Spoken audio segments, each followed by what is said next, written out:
আজকে বানাবো চিংড়ি মাছের চপ। তার জন্য আলু সিদ্ধ করে নিয়েছি। এখানে দেখো চিংড়ি মাছের মাথাগুলোকে একটু চিড়ে দিয়েছি উপর থেকে।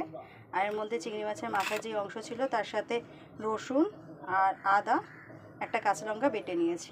এখানে টমেটো আছে আর এখানে আছে পেঁয়াজ কুচি। তো তেল গরম হয়ে গেছে।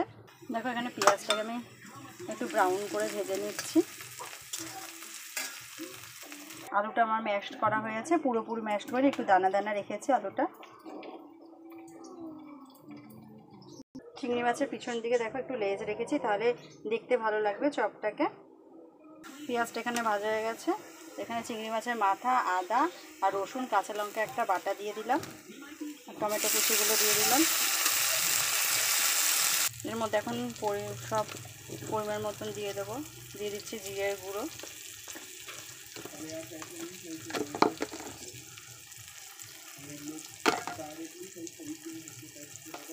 হলুদ গুঁড়ো,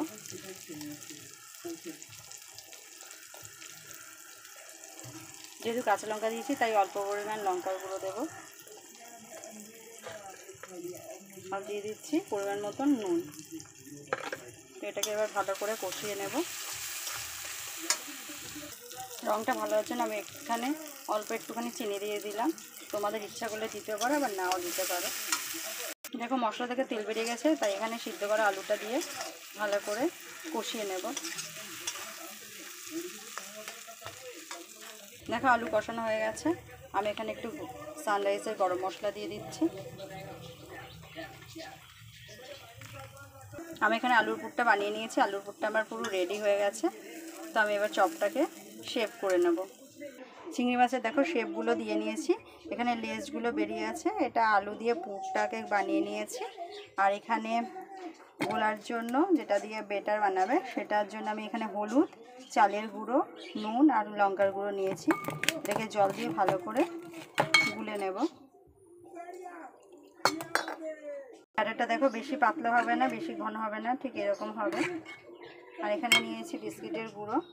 প্রথমে একটা ভালো করে কোট করে নেব। এই বিস্কুটের গুঁড়োতে দিয়ে দিচ্ছি।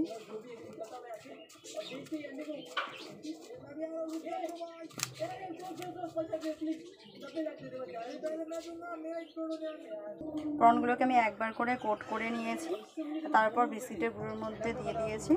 তো আমি এখন স্লো ফ্লেমে ফ্রাই করব। তোমরাও স্লো ফ্লেমে ফ্রাই করবে, তাহলে প্রনগুলো ভালো করে ভাজা হবে। আমি বেশি বানাইনি, 5 পিস বানিয়েছি। এটা হোক স্লো ফ্লেমে। একটা সাইডে ফ্রাই হয়ে গেছে, আর উল্টে দিয়েছি, আর একটা সাইডে ফ্রাই হচ্ছে। তো স্লো ফ্লেমে ফ্রাই করবে তোমরা। দেখো বন্ধুরা, চিংড়ি মাছের চপটা রেডি হয়ে গেছে। কেমন লাগছে তোমরা অবশ্যই জানাবে, আর অবশ্যই বাড়িতে বানাবে। Bye bye.